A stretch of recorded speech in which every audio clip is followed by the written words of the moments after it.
charge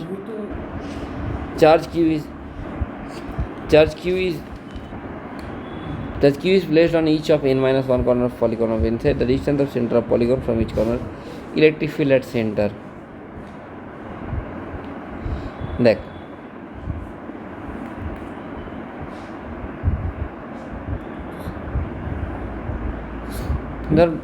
ধরুন 5টা পয়েন্টে চার্জ আছে, এই পয়েন্টে চার্জ নেই।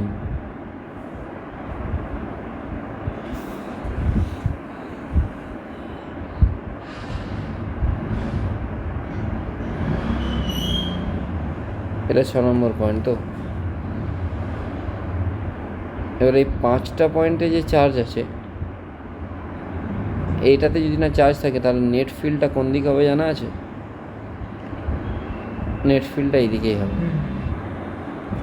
তো এবার এই 5টা চার্জ 6টা চার্জ তাহলে তো 0 হতো, তাহলে নিশ্চয়ই এদের যেটা রেজাল্টেন্ট সেটা 6 নম্বরের দিকে হবে।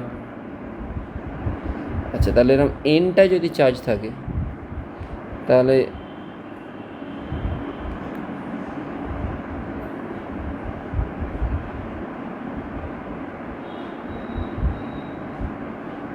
অ্যাকচুয়ালি তোকে এদিকে ধরতে হবে।